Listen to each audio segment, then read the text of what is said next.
Welcome everybody to the Resilient Minds podcast. I'm super grateful and excited to spend time today with the amazing Matt Gottesman. Sorry, is it Gottsman or Goatsman? Gottesman. Gottsman. Thanks, bro. Hmm. So, for those of you that don't know, you've probably actually spent some time reading this man's work because I can tell you that the niche that he's created and the way that he's expressed himself by his writing and the way that he's so eloquent in the profound insight that he delivers. He spent 20 years on the internet, more than 24 of them dedicated to his internet startup, 50 of them immersed in different digital marketing, consulting brands and digital strategists for different multi-billion dollar brands like Louis Vuitton and Moët Hennessy, which actually this chairman and CEO is right now the most richest man in the planet. Eight of them as a content creator, building a media platform and community over 200,000. Six of them dedicated to crypto, blockchain, four of them scaling different boutique growth marketing and automation companies. And really, all that time plus more really devoted to life, love, creativity, business, and spirituality.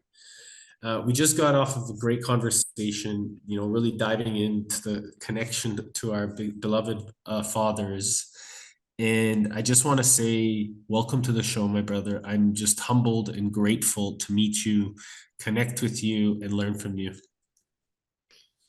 Thank you for having me on. And it's interesting when you hear your own background, and it's wild because of how much time goes by, and it's so hard sometimes to have like the you and I are very similar where we don't like boxes, so it's funny because it's like you hear all these things about the internet, but it's only because I was enthralled with like this ability that we can connect globally online, and there's so many different ways. I saw it from a very early on standpoint with the internet, and so it's like it's all learning. The whole thing is learning, knowing that on the side it's like you're also I'm also an artist, if you will, like you were saying about yourself, and you're trying to figure out what's this cool thing with the internet. It's like since the late 90s, like since I was a kid, so it was like constantly just growing and learning from it. So it's funny when you hear the background, you're like, yep, that was a long journey, but a good one. So Mm. And brother, you've been really, focused and devoted to making sure that that journey has been something that has been impactful, which I yeah. really resonate with because it's been intentional. You can have different people out there kind of like using their influence maybe in the not most impactful way. However, you've decided and committed to really making a decision to make that destiny be different. So at the beginning, I always ask is like, why, how our experiences had cultivated our why. And I know that your father was a mentor and someone that really you had a great relationship with. So what has it been in the experience at an early young age that maybe had devoted you to really stepping into this big purpose, this big why, and this devotion, so to speak?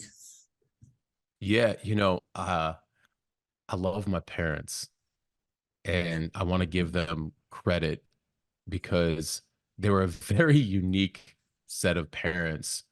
And I feel very blessed because they were very different from each other, but relied on each other for their strengths. And I come from a very entrepreneurial family of like, hey, like figure out your path because then you'll have ownership over your path, if you will, right? Like over your life, right? And so, thank God. I don't think that was intended. It's just that that's just the way. That's all they knew. So God bless. And my father was very business savvy. He made a lot of mistakes, and then I watched him correct all of them and be patient. And everything was about ethics and integrity and in business, which is very spiritual. My mother was very is it still is very very spiritual. She's very holistic healer.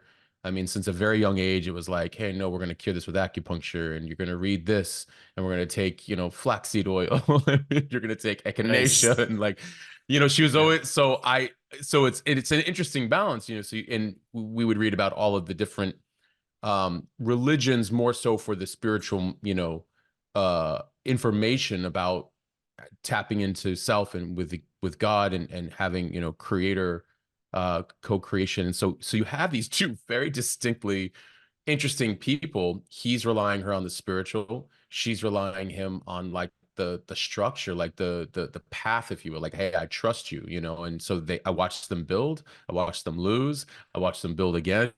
And Mm. my father was very much like, so he was not just a businessman, he was also a lawyer for himself. And he was like, I don't want you to become a lawyer. I was like, okay, so already it's an anti-status quo thing, like, because normally, I get it. Like everyone's always saying, like, here's the path you should take, right? Because this is safe, right? Quote Yeah. unquote, for anybody that's listening on the replay of this.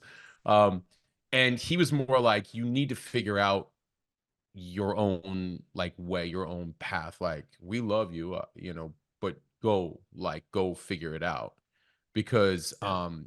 everybody's like lane is different. And I really appreciate that. You know, uh, it was great advice, and at the same time, it's like it can be scary as shit when you don't have like a blueprint. You know what I mean? So until you realize like we are the blueprint, but like that's a journey, because and when you're younger, you don't think like that right away. You just think like, I'm gonna have to try a lot of different things. And so very early on, what had happened for me were a couple of things that made me knew, okay, I am not for corporate. I am not, and not saying corporate is status quo. I'm just saying, but also the status quo of thinking. I was already raised that way, to not be status quo thinking. So I learned very quickly, I fell in love with this idea, the concept of the internet. And I say the concept because this is the late 90s, mid to late 90s. I'm Yeah. still Yeah. a kid. And, so you can imagine I'm talking to guidance counselors at school, at college, and later on in college, and they're like, "What do you want to do?" I'm like, "Something with the internet." And they're like, "Yeah, we can't help you." I'm like, "I know."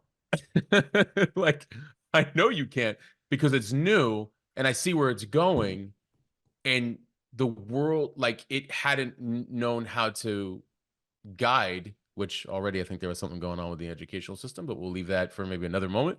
And so I realized very, very early on, I'm like, okay, I'm gonna have to figure some things out because this is all new. And for anybody listening, the internet is always new because it's always Yeah. changing.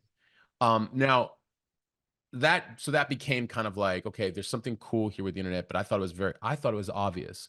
We can connect to people globally, cross culturally, create and build more fluidly and, independently than ever before. I could see why along the way there was a lot of resistance from a lot of people. Then it became a lot of those same people who were resistant started maybe using it for some of the wrong reasons online. And so I've had to grow in the evolution of the internet, while it was also part of like my professional career. You know what I mean? But at the same time, I was like, I don't know. It was interesting to watch how it's been used, and it's still obviously like anything. You could use it for good, or you can use it for not so good.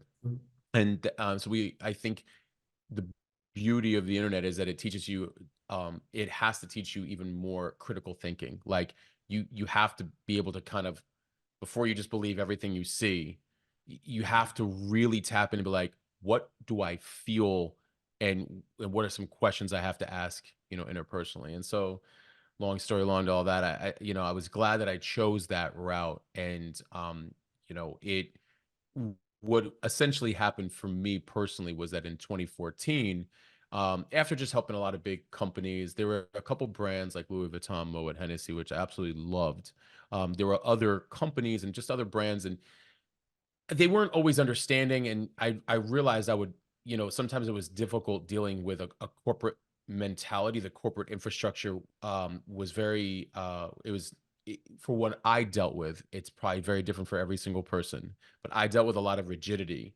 and I dealt with a lot of Yeah. resistance, and I dealt with a lot of emotions and worthiness. It went later on, I would realize it was actually a lot of emotional responses from people who are like, you're too much value, you're gonna take my job. I don't know how to collaborate. What if I get things wrong? I don't know how to make mistakes and not get reprimanded. Like that whole world was very uh not the way I thought business should be done. And so I started taking to the internet and talking about the reality of entrepreneurship, the reality of relationships, because I was at the time going through a divorce, the reality of life, grace, spirituality, all these things. And it's been a journey for the last 10 years doing that online. But I was always a writer, since I was a kid. But I finally started becoming more public with it over the last 10 years. And then over the last 4 or 5, started really kind of for my own personal brand. I kind of got rid of the other brands. I was like, hey, this is my personal brand. This is me. Let's have a conversation about all this stuff. And here we are.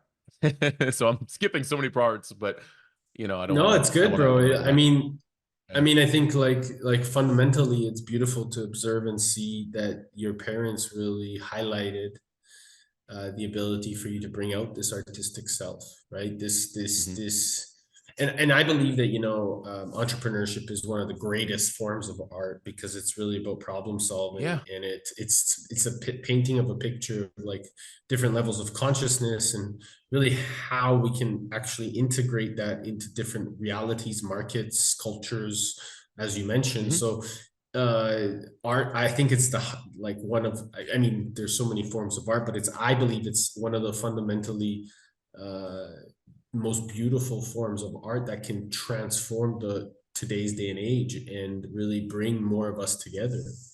And so it's fascinating that your father and your mother bring this essence of this spirituality, and actually I call business with like this spiritual component business nirvana, 100%. right? So it's so fascinating because when we can actually cultivate business and our beliefs and our true essence and passionately express them, then we actually do exactly what you have now created as your kind of like your brand, but also it's your trademark. The niche is you. So tell us a little bit Yeah. about how that became, because I believe that you've created this niche from that Yeah. experience of being around your parents, but then how does that niche is you then fundamentally help people realize their 100%. core understanding of who they are? 100%. I love this topic. And by the way, I'm in complete agreement about early on 2014 on, I wanted to intersect business and spirituality. And a lot of people were like, that's interesting. I'm like, I think it's obvious. But I get how we don't normally we Yeah. but I totally understand how I can see like we're not normally mixing those. And the other night I'm on a call with a few guys. It was a like a Torah Bible study, but it's like around it's very spiritual. Um and we were talking about how business is actually one of the highest forms of spirituality, and not a lot of people always think that. So I'm like, yes. But it was interesting because of all the different notes that I took from that night about, because what's happening is like there's so many different things. First of all, you're constantly having to change, and you're constantly having to surrender what you previously knew and to be present for what you know now. On top of that, you're dealing with um, when nobody sees, what are the choices you're making, the ethics that are involved everywhere, to your honesty, to grace. What do you do when you don't agree with somebody in business or with a customer or a client or whatever? How do you handle that person? The communication, right? The time. One of the issues that came up, time. This was a good one. Are you stealing time from someone? Or are you stealing time from yourself? And that relationship, meaning like if somebody helps you, right? This I thought was really interesting. If somebody's helping you for like 45 minutes and they're trying to show you all of the different products, and you're in a store and after 45 minutes, like, I just couldn't find what I was looking for. And you walk away If you were truly looking for something and you just couldn't find it, no problem, great exchange.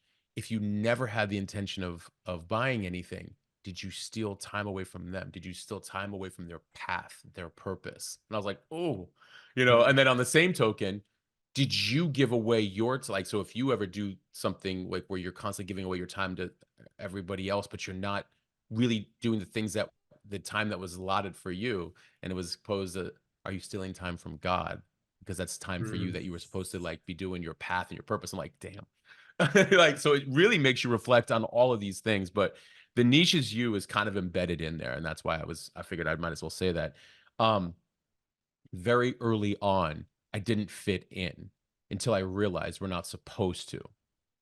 And I get why normal structure of society was, here's what success looks like, and here are different avenues that are like what they formed a paradigm shift, a paradigm of thinking around, this is what's safe and secure. And I'm like, that's very worldly and physical of you.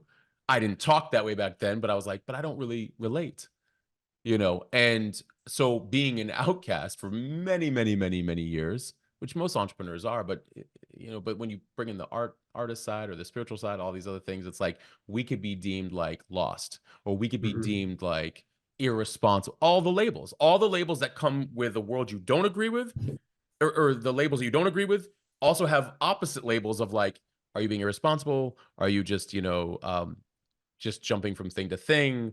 Are you, a dreamer? Are you realistic? Like all of this stuff. And you could really, I literally did a podcast on this. It's like going sane can make you feel like you're going crazy. Like, it's like, Mm. are we in opposite world in a lot of ways? And so that, I just knowing that I always did things differently.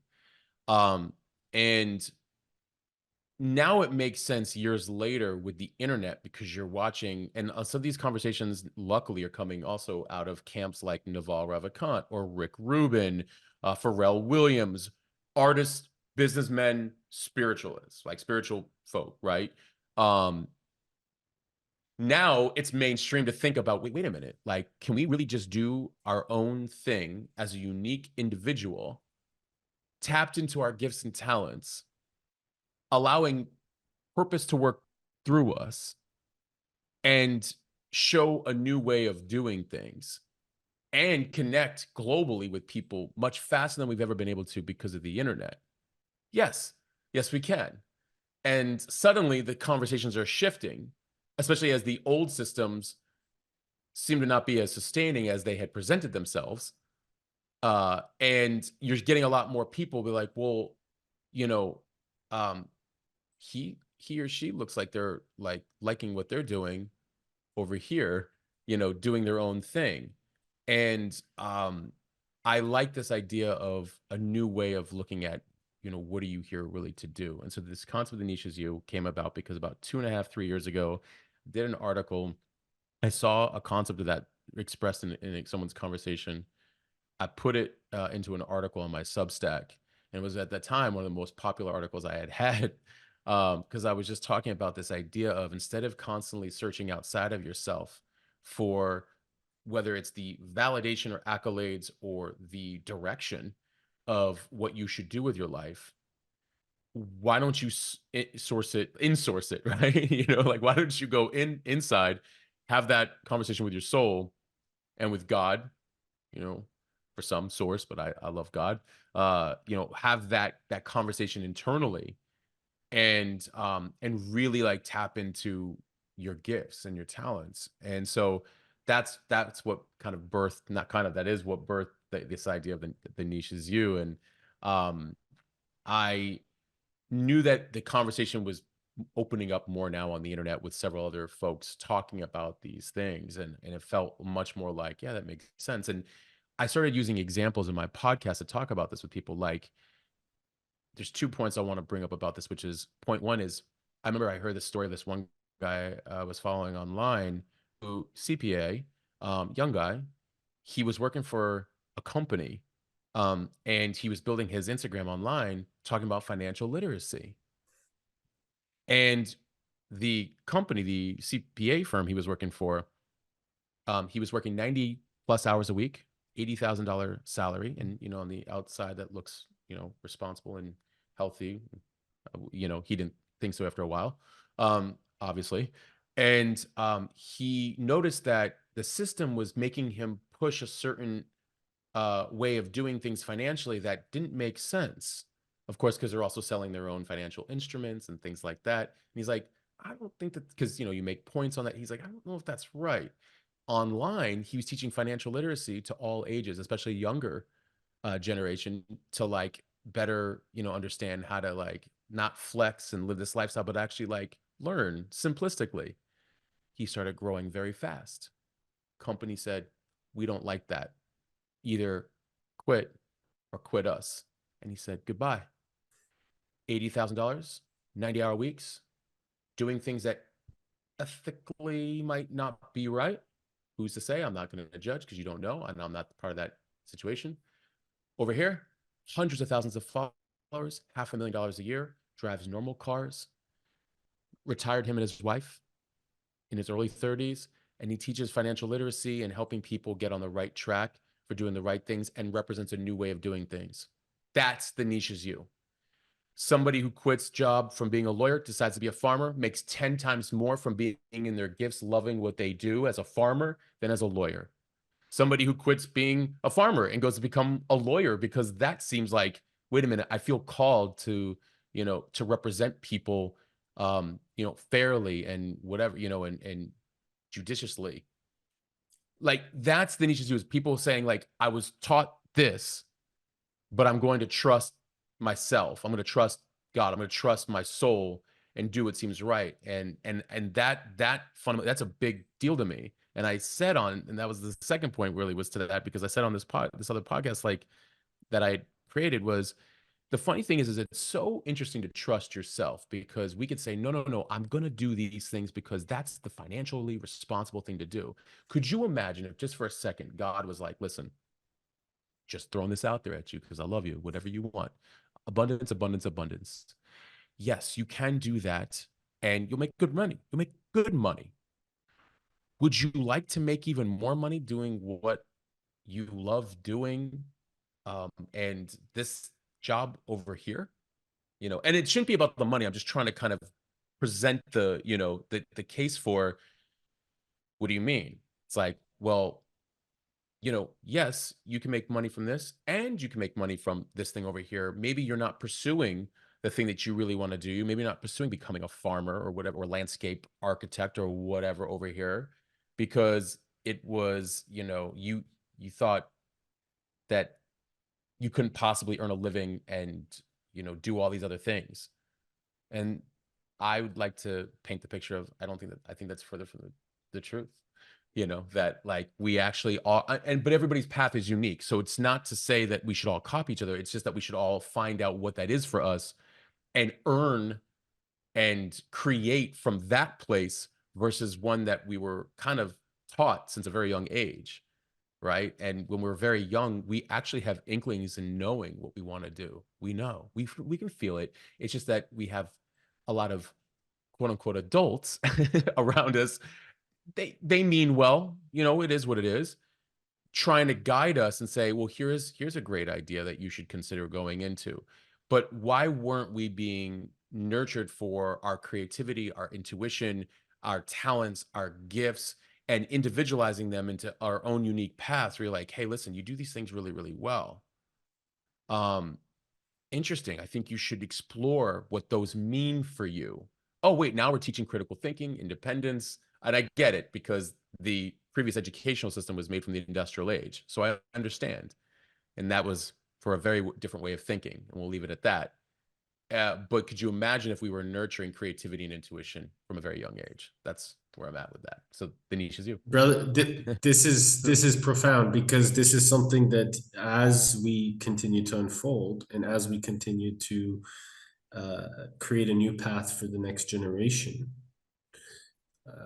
what could it look like for our education to really expand, for our education to really foster this type of creativity and innovative component? And then how impactful could this be in terms of leadership and development inside of this corporate structure and these corporate entities so that they can be driven by a very much more shared purpose? And then as a team, that culture starts to manifest from those organizations into community, from community into family, from family into uh, every area of a person's life. And so, what do you feel? How big of a possible responsibility, is this for somebody to really refine or maybe get curious about their nature and their truth, so that they really can take this internal influence and create that impact that they've always, always, always, since a very young age, known inherently that it is who they are. There's a lot in there, I was listening to a gentleman. I wish I could reference him. He was giving a speech about a woman from in the 1930s, Jillian, and I'm forgetting her last name. So anybody listening, my apologies. Just always like to reference. She, uh, um, in her youth in the 1930s, uh, she was a child, was struggling in school, and the mother gets called in to school, and the there's the a guidance counselor, if you will, and then like also like a psychologist or psychiatrist that was there. But the psychiatrist was actually paying attention to the child and excused the child for a moment and said, "Hey, listen, I'm gonna step out with your mother. Hold back here and do your thing." I'm paraphrasing, but and so goes into the other room, and the child is like dancing around and doing all this stuff, and he says, your child, I believe, doesn't have a learning disability, because that's what was going to be said, was she has learning disability. And he says, I think she's bored. I think she needs to be around other uh other artists. She likes to dance. Whenever there's music on, she likes to dance. I think you should look into that and put her around other children in the arts. Puts her into an art school. She goes on to become like the person who created the Cats and Mm. another Broadway play, multi millionaire. I have to always throw that part just because, for those folks that like, you can't just earn from it. It's like you can. Multi-millionaire, dance schools, becomes like the premier Jillian something dance school. I'm so sorry, I'm missing her last name. It's not my normal background of knowing that part of the arts. And she goes on to be this very influential figure in the arts, in dance. And he ends with like, had they just prescribed her, and he said, he's like, at the time, like ADHD wasn't an option. There is no, thing. And he's like, I like you said, it hadn't been made up yet. But which I think comes from a whole other set of things, which I get, because like, we can get into, yeah. So he was saying that what had happened is that it took somebody to recognize she learns differently. So there's that part. She's got certain strengths that maybe you want to explore. So there's that part. Environmentally, she needs to be around, other children who are exploring similarly in that learning style. So you've got that part. And so I think that when you start to treat these children as individuals, and capable, like with different capabilities and different talents, and you start nurturing them for those those different areas and talents, right? And then of course, like, let's not forget that there's also this whole other component of I mean, because there's a lot of things that go into it. It's not just the education, it's also the parenting, it's also the food that we eat and like what we're exposed to. I mean, it's a lot of different inputs, and I get that. But from an educational standpoint, I think it's very early on understanding, how they're learning, what their talents and capabilities are, even at a young age. It doesn't matter that it's not fully developed. Okay, well, let's help them. Like, are they writers? Are they Mm. musicians? Are they good with their hands? Are they builders? Are they, you know, and builders can go into any number of things, and you don't have to just build an architecturally, you could build businesses. Like, what's their mindset like? And you see a lot of this new rising education that's out there, like synthesis.io, I think is what they go by. Like I've spoken with them online. It's been interesting, where they're teaching like gamification and problem solving and game theory to these children because they see how gifted and capable they really are at learning at speeds that has never really been done before when we're nurturing it that way and allowing them this ability to you know uh to create and problem solve and critically think from a very young age.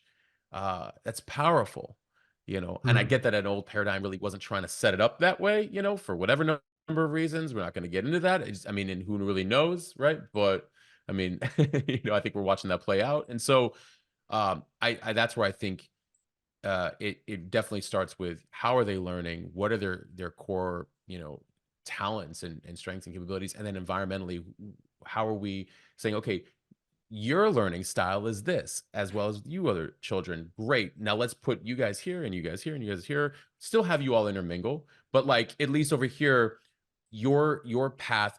These are some of the focuses that we can look at, you know, that are nurturing the way you learn and the type of talents that you have, so you can continue to nurture them and see where they take you, versus simply like, oh, you're a dancer, great, you'd make a great attorney. I mean, I don't like, you know, because well, you should be a lawyer, doctor, engineer. Yeah. I just again, like, how you gonna say like like every single person should have like, the same cookie cutter path? I just don't agree with it. So we have to definitely individualize it while being efficient with, you know, doing it at scale, right? And this is where the curiosity comes in. I think Hmm. that, for myself, I worked after university. I went and worked at a firm, accounting and finance firm, and I was so fucking bored.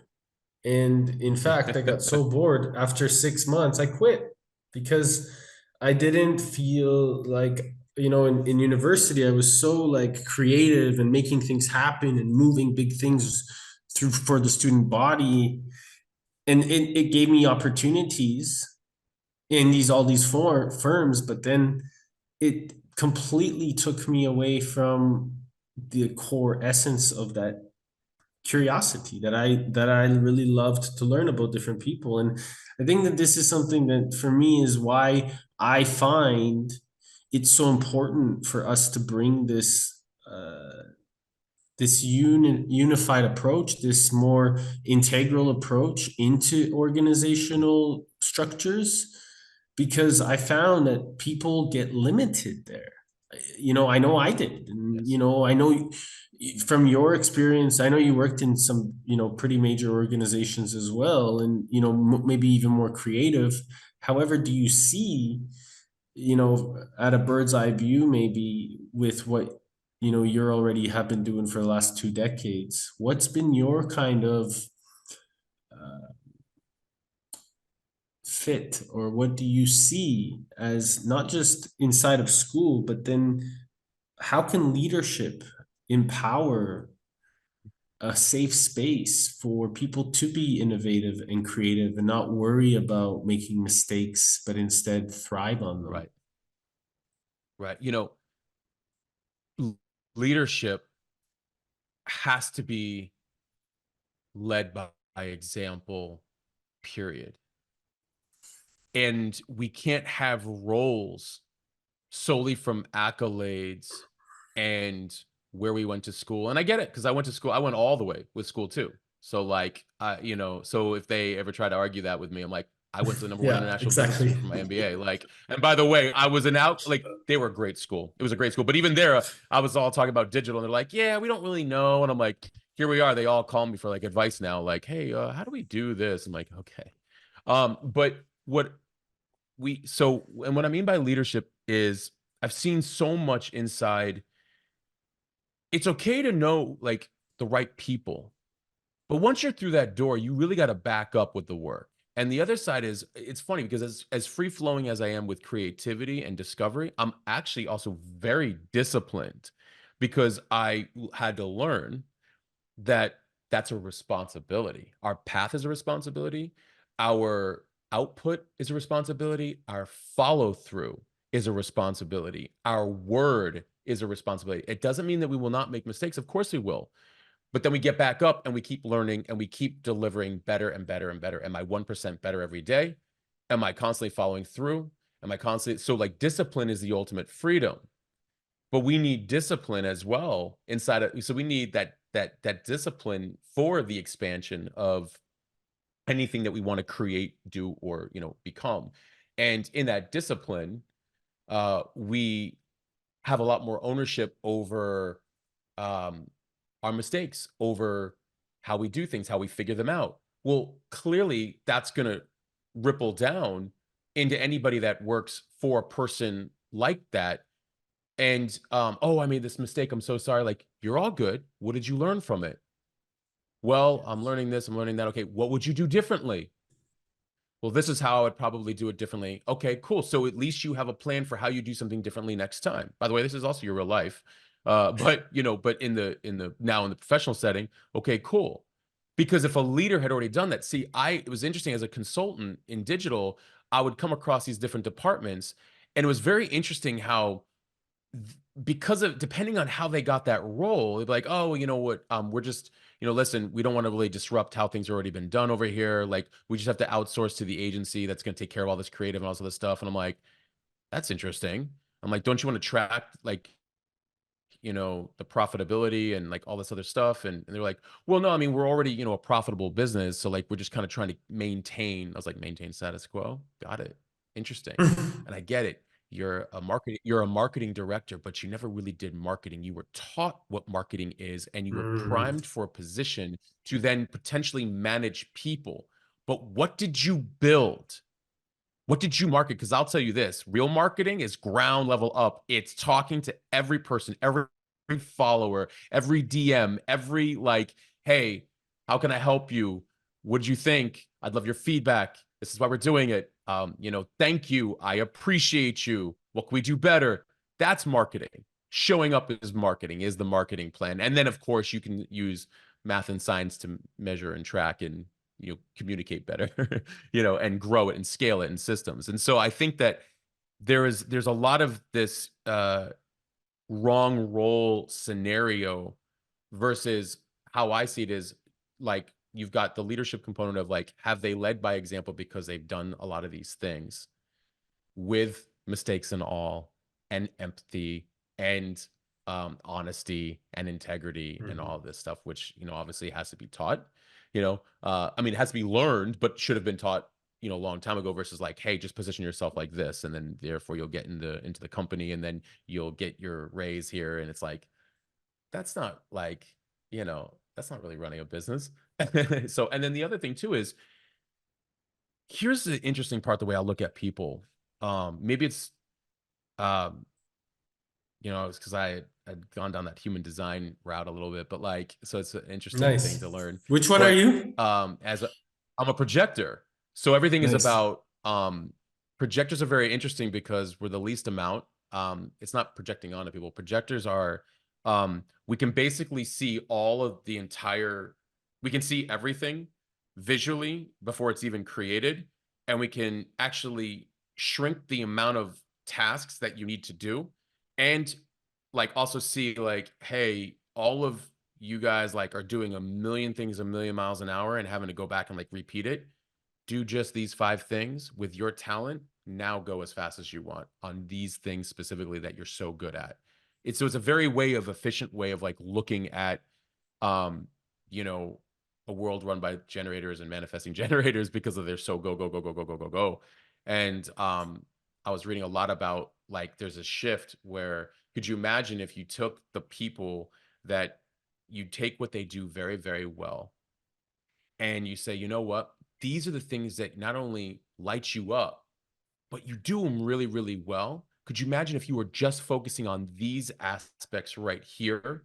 And we'll come in and get you support on these other things that allow you to run your race really, really well. This is championship level basketball. I always use this Mm. analogy. Michael Jordan and Scottie Pippen won together with a full team. Michael couldn't win without Scottie. He kept getting to the semifinals. Eventually, he won. and he had 6 championships with Scottie Pippen, Dennis Rodman, and several other guys, right? And they had a team that just all did their roles so well together. And that's how you win championships, is people, right, in the right roles and are honest with each other because, and this is life, this is relationships, this is your spouse. Hey, Scotty, you're missing your 3-pointers. What's going on? Mm. You never miss your 3-pointers as much as you are. Is it a mental thing, personal thing, emotional thing? What's up? Are you watching the tape at night? Are you practicing enough? Do you need me to take more shots just to make up for whatever slump you're in? What's going on? Need communication? Need to know what's happening? Need to know how you're handling it, or if I need to support you. That's teamwork, everyone. That's teamwork. That's in with your spouse. That's with your business. That's with your colleagues. That's how businesses like form dynasties and kingdoms and championships and of course you're gonna make mistakes. That's like, how else do you iterate? I need you to make mistakes and fix them constantly because that's optimizing what you're doing. That's mastery.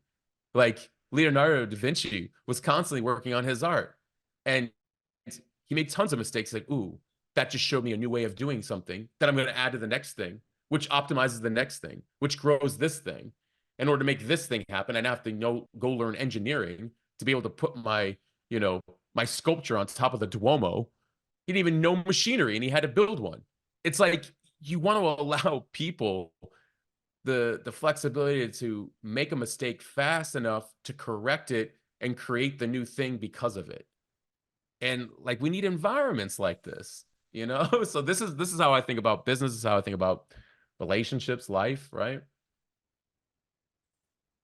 Profound, bro. I love how your thought process is because it's so, and I now I know why we're so connected. It makes so much sense. I'm a manifester, like straight manifester, and Love it. this has been, a real like maverick time of like Oh stepping yeah. into things that maybe some people are uncertain of, and I think that that's the grace where we get to choose how to move forward by having a distinct knowing within ourselves and just walking that path is like the subconscious mind, it knows what it needs to do. And if we have no fear and we commit to that, we just keep going. And then we can start all of a sudden listening to it, hearing it, all of a sudden seeing it, and being conscious of the subconscious. And that, I believe, is where a lot of the newer generation and our kids and our children and our children's children are actually being born with that level of awareness, and it's so imperative that we listen to them, because if we listen to them, then we're actually creating the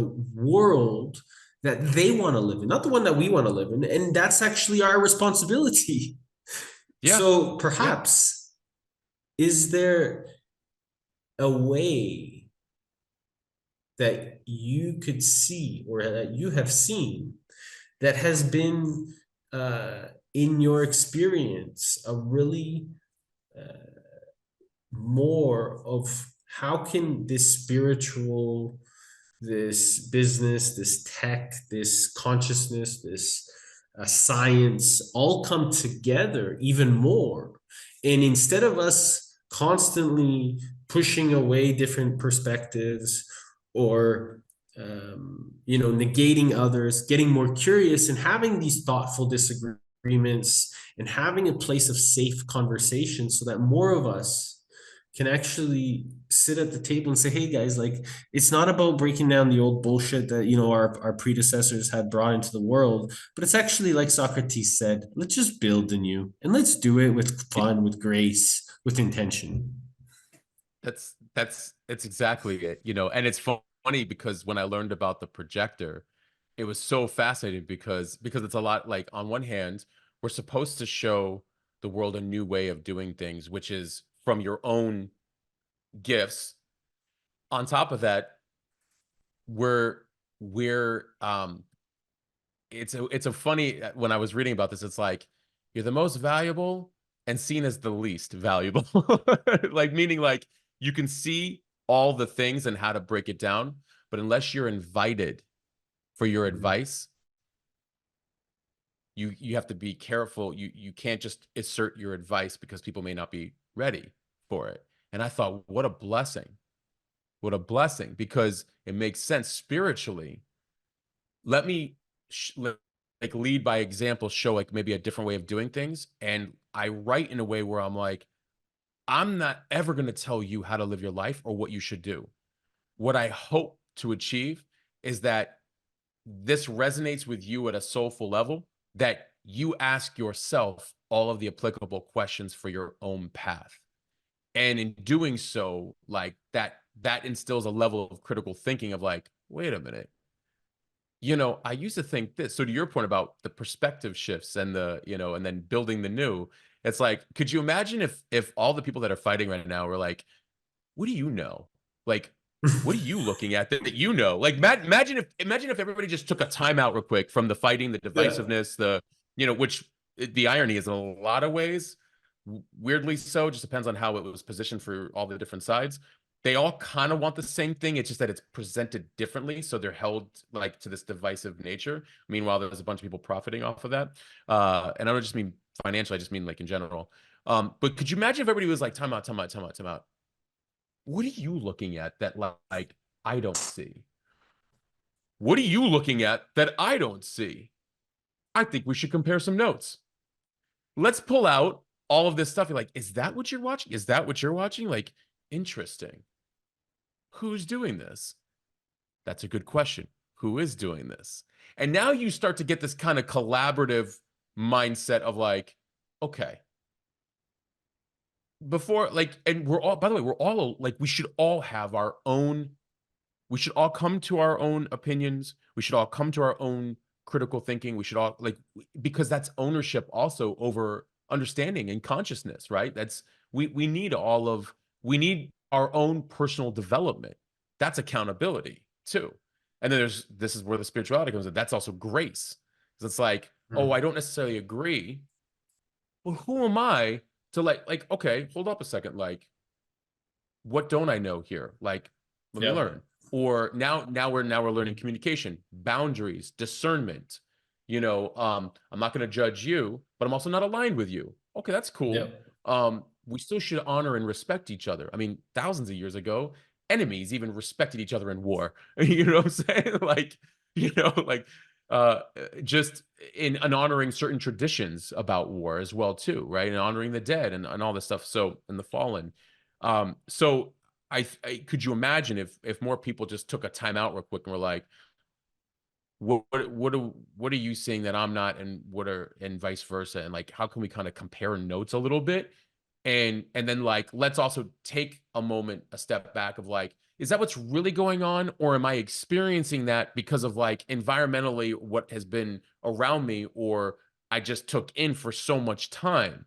Because if you're not experiencing that, but I am, why are we experiencing two totally different things? Well, we all are anyways, because we're all different and Mhm. we're all walking each of our souls are walking a different path anyways.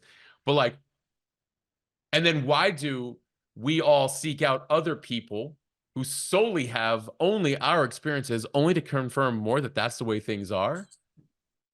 Really? Is it? So I'm always seeking out people who are constantly working on themselves. And what I also look at it as, I heard that quote a long time ago. You'll never see somebody doing better than you talk down to you, Mhm. ever. Because they're always like, if you ask them for advice, they're like, oh, well, there's lots of ways to figure out. Or they'll ask you questions to your question. They make you think. They make you like, well, what do you feel is right? What do you feel inside? I don't want to tell you what to do, you know and well, I want to go do this. You should try that, see what it leads you to. They're not negating you. They're not telling you, oh, you shouldn't do that, that'll never work. Like, listen to the words that people say. If it's negative, it's not from light, it's not from God. If it's negative, it's actually the opposite of what they're feeling inside. Most of the time Mhm. they're scared. It's like, oh, I don't think that'll ever work. What happened to you? Did it not work for you? You're not my path, so how do you know it's not going to work for my path? What happened to you? Do you want to talk about that? Do you want to have that conversation? We can have that conversation. We should. Did you not go after something that was right for you? Are you afraid? Are you afraid of dying? Are you afraid of being sick? What are your fears? What's dictating the conversation that is telling me something other than out of support of like, you should go and figure that out. You should, you should try that. Good luck with that. Let's see what happens. Right. And so it's like we actually, when we all talk to each other, we pretty much kind of a lot of times know where people are at. And at the same time, we can't judge them because it's like, cool, I see where you're at. Probably not going to come back to you for advice, but you'll figure it out. Okay. Glad we could share this exchange in this moment, but I'm now going to excuse myself. That's the power of free will and choice. I don't have to keep going back for the same type of conversations or relationships or people. I can actually be like, oh, you know what? That didn't feel right. Next question. What does feel right?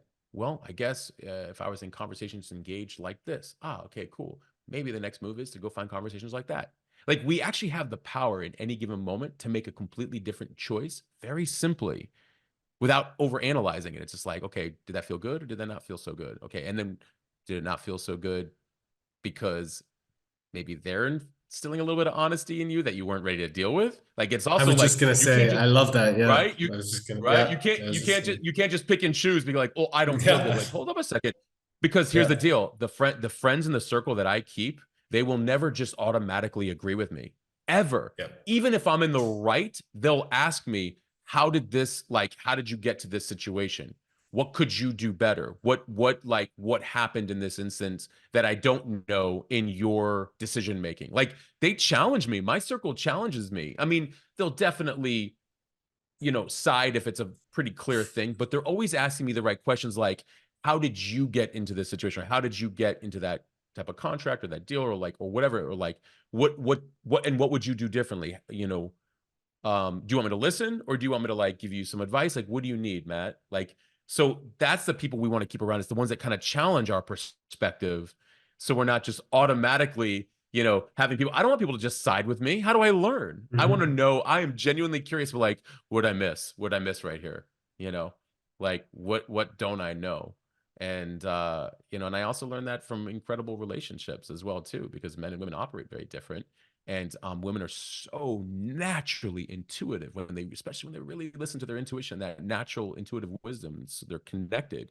It's like they know at an energetic level things that like men sometimes we're so rational and literal that we have to be like, what do you know that I haven't figured out yet? Like that will hopefully you're around a person who's really in their intuition, a woman that's as a man, a woman who's really into their intuition. And so I find that I had good influences around me that I was like, and I was reading about this in this one book about it was interesting. It was when a man is disconnected from himself or from God will work through a woman. And the reason why it was said that way is because they're so naturally in tune and gifted and intuitive and connected to God, and they speak at a level of energy. So does God. And men were so literal. And so the idea that this author was saying, a spiritual teacher was saying, was that what happens is when a woman speaks to a man and we don't want to seek to react, we want to respond through understanding. And just because they may be saying something doesn't mean that those are the words they mean. And that we as men can take a step back and be like, am I missing something related or unrelated, outside of my home or inside of my home? What in my world needs a microscope for me to look at? And then you can take a pause. And when you come back, you'd be like, I was looking at some things and here's some things that I was noticing. And I just wanted to share it with you, dear. And, and then she could, and more often than not, will respond, yes. And it could be completely unrelated to her words. Why? What happened?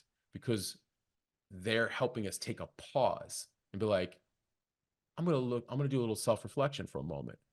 What am I missing? What am I maybe not understanding that I would like to better understand? And again, it could be completely related to what they're saying, but they speak in energy a lot of times, most of the time, because it's from an intuitive, natural, uh, emotion and in nature, right? And so there's beauty We all need each other. Like men and women need each other, What you know, for real. what I really love about what you just said is that when they speak through the woman, or when God speaks through the woman, is like it shows that a man may not necessarily be totally connected to himself if he's not listening to Right. himself. Right. And I can totally resonate with that because there's so many experiences from past relationships that have really given me that recognition of knowing, okay, what am I missing inside of myself and how am I not showing up? And it's Right. interesting because the more you actually tap into your own feminine nature as a man, you start to actually strengthen that deepness or that depth of yourself, that feminine nature, and you start listening to nature or nature in itself through each of us. And this grace that I find that is naturally inherent to all of us, whether you're a man or a woman, Ah, if you decide and commit to taking that approach and getting more curious about this feminine virtue that we have, you will be able to communicate so much more effectively with these beautiful, intuitive creatures called women. And it's really something that I find so endearing. And it's been, I have to say, the relationships that I've had from my ex-wife to, amazing girlfriends after that, I haven't stayed with, but they were my great teachers. Like oh these yeah. ladies were Oh my yeah. fucking amazing teachers to help me really Hmm. find myself. And I believe that that's the greatest gift that we can ever have is really listening and paying attention to this feminine nature around us in whichever way it You know, shows up, by the way. yeah, no, I remember it was a few years ago I had heard about how the it's interesting how so obviously I had heard this a long time ago, but then a few years ago it was so we all have the masculine and feminine energies. Obviously, men tend to most of the time, lean more masculine, women tend to lean more feminine, but we have these energies in us. And again, just an array of the way that that all swings, but um and that the right side, the masculine energy, the left side, the feminine energy. I'd heard this and it was interesting. I was like, huh, where the heart is. And this woman, the spiritual teacher at this one university, I love what she said. It's a spiritual university. She was saying how she goes, well, it's interesting. So when the masculine is out in or leading in the world, which the masculine energy, but she was then talking about men. She was like, um, but it could be women using the masculine in the physical world, of course. But she was just saying the true nature, where if men are, you're out in the battlefield all day of life, whatever you want to call it, just traditionally, you know, centuries past, you're out in the battle of life. If a man was not careful, it could develop bitterness and anger and resentment because of how hard sometimes the anything outside of you is. How does a man make sure he stays connected? He grounds back into the heart. And in the home, it's so important that when you are home, you return to your heart to be able to even the next day continue on the journey, like how you need these energies and how like, traditionally women have been so good at like grounding men back into the hearts, but like you're on a journey and it's men's responsibility to be on a journey, just like women are responsible to be on their journey, right? But that's why we fundamentally need each other in a lot of really great ways, and so it was interesting in this, and you were right about like when man is disconnected from his heart, um, we can miss a thing or two. And what I noticed, I was praying. This is like I think last year, the year before. I'm praying, and I remember I was in my prayer. It's interesting because it's requiring you to like feel into like because men normally it's like, well, it's right in front of me so I can see it, or I can be very literal, or I can solve it, or I can but what's interesting is when I pray to God, I'm like, it's interesting, I have to learn to feel you to be able to know you're there. And I was like, well, that's fascinating. I'm like, the beauty is like you're such a genius. You created women because women are the perfect like physical version of that. How genius are you? Because women also help men have to like feel deeper than just the literal, the analytic, than the mindset. Oh, wow, you got to actually get into your heart. You actually got to get into your gut. You got to get into your intuition. How genius. I was like, God, you are a genius. I'm like, so in order to show even more so the depths of how you work and like how in order to, like, if we have a hard time understanding you, boom, here's your greatest gift, women. Women will help you understand, even more so how I work. Right. And I was like, that's amazing. And I remember that's why I was thinking about this dynamic because I was praying to God on some things and I got some answers right away. And it was so metaphysical, so spiritual, so like intuitive. And the first thing I thought of is I was like, oh my God, which is funny because I'm talking to God, but it's like, oh my God. And like, that's why they pray for, I was like, that's why they pray for us. Like I noticed like, Beautiful. and any realm or range in which, I get it, prayer, meditation, like I get it because, religion did some funny things in when it's when man took over some of the religion, sometimes it separates the beautiful spiritual, ideologies and made it a little bit harsh in a lot of ways versus the true essence of the nature. But what I learned was as I had some prayers answered, I'm like, is this what they pray for us? Because I've noticed that women are so tapped in, they're so tuned in. And if you notice more often than not, I mean, men pray too, obviously, and a lot more men, I think we're noticing pray more than ever. But women naturally, like they pray for our clarity, our direction, our knowing, our understanding, our sight, our hearing. You know what I mean? They pray for like our abundance. They pray for all of this stuff for us. And I'm like, I have a lot of respect. Even I had respect for you before. Now I don't even know how to like show like how indebted gratitude I am to you because it's like, wow, you're praying for our clarity and our abundance to have this kind of connection. Because if we do this, we also lead like our own lives better and anybody else that is trusting in our decisions, including you, should you be trusting us in our decisions. Like, makes sense. Like, you know, so so that's the spiritual side of like really learning, like, oh, wow, like this relationship with God is like, how can I ever ask anybody else to trust me and surrender to me if I myself am not learning to trust and surrender to God? Like, and have this co-creative relationship, and on that call I was telling you about the business and spirituality one, I love what this one teacher was saying. He said, you think about it, he's like 6 days of the week we are in creation, and on the seventh we rest. 6 days of the week we're in creation. 85% of the time we are creating, and on the seventh day we rest. And I was like, that's fascinating. He goes, he's like, I want to hear what you have to say about it, Matt. And I was like, so we're emulating the creator? He's like, exactly. That's why it's spiritual. We're here to create, and we're using all of that time purposefully to create. And on the seventh day, we need a rest. On the seventh day, the creator rested. So we're actually in co-creation, learning to use our gifts and our talents and like trust and move forward in the uncertainty with faith and fortitude and direction and clarity. We'll get more clarity the more we just keep going. You know what I mean? And the more we actually tap into that, that intuition, right? And trust.